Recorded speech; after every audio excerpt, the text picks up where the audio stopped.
สบายดียินดีต้อนรับเข้าสู่รายการเว้าจีนให้เป็นจริงในมื้อนี้แฟนรายการคนสนิทก็ส่งมาบอกว่าให้เฮ็ดคลิปเกี่ยวกับการใช้คำว่าจู่จ่ายให้แน่เพราะว่าบ่เข้าใจว่าจะใช้มันแนวใดเฮาก็บ่เข้าใจเนาะมาเริ่มกันเลยจู่จ่ายกับจู่มีความหมายเดียวกันคำว่าอาศัยอยู่ส่วนคำว่าจ่ายเป็นคำว่าอยู่แล้วเราจะใช้ต่างกันแนวใดมาเบิ่งตัวอย่างประโยค你住在哪里你住在哪里หรือว่า你住在哪儿你住在哪儿หรือ你住哪儿你住哪儿ก็ได้你住哪里你住哪里มีความหมายเดียวกันคือเจ้าอาศัยอยู่ไสหนีเจ้าจู่จ่ายหรือว่าจู่อาศัยอยู่หนาหลีหรือว่าหนาอยู่ไสสถานที่ใดแห่งใดเป็นการถามถึงที่อยู่ของเฮาว่าเฮาพักอยู่ไสบ่อนใด我住在学校的宿舍我住在学校的宿舍我住在学校的宿舍ค่อยพักอยู่หอพักของโรงเรียนค่อยอาศัยอยู่หอพักของโรงเรียน我ค่อย住在อาศัยอยู่学校โรงเรียน的ของ宿舍หอพักประโยคต่อไป你跟谁住在一起你跟谁住在一起หรือเขาจะถามสั้นๆว่า你跟谁住你跟谁住你跟谁住เจ้าอาศัยอยู่กับไผ你เจ้า跟กับ谁ไผ住在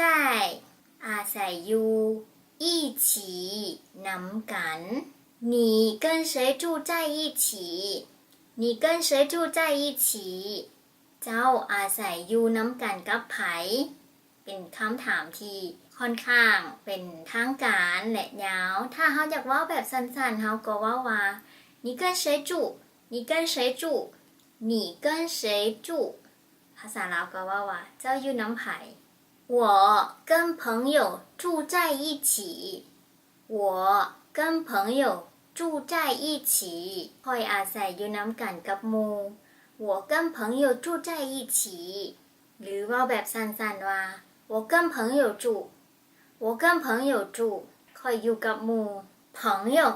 แปลว่าหมู่เพื่อน朋友ในการใช้คำว่า在一起ในบางกรณีก็ต้องมีความระมัดระวังเนาะเพราะว่า在一起อาจจะมีความหมายอื่นเช่นถ้ามีคนมาจีบเฮามาล้มกันใช้เวลาโดนพอสมควรแล้วเขาเว้าว่า我们在一起了หมายความว่าแนวใดแสดงว่าก็จะบอกหักเฮาเนาะพวกเขาเป็นแฟนกันแล้วพวกเขาคบกันแล้วพวกเขาหักกันแล้วหรือเวลาเขาเว้าถึงบุคคลอื่นว่า他们在一起了แปลว่าพวกเขาคบกันแล้วพวกเขาเป็นแฟนกันแล้วพวกเขาหักกันแล้วซึ่งคำว่าใจจะใส่แนวใดอาจจะมีมุมของเฮาโทรมาแล้วถามว่า你在哪儿你在哪里在哪里在哪里แสดงว่าเขาถามว่าเฮาอยู่ไสเฮาก็ตอบว่า我在家ข่อยอยู่เฮือน我在家家แปลว่าเฮือนข่อยอยู่เฮือนเวลาถามว่า有人在吗有人在吗มีคนอยู่บ่เขาอาจจะตอบว่า不在不在บ่อยู่บ่แม่นเนาะ在อยู่หรืออาจจะมีคนถามว่า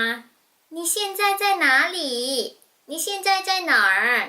现在แปลว่าตอนนี้เลยถามถึงตอนนี้เดี๋ยวนี้เลย你现在在哪你现在在哪里我现在在厕所里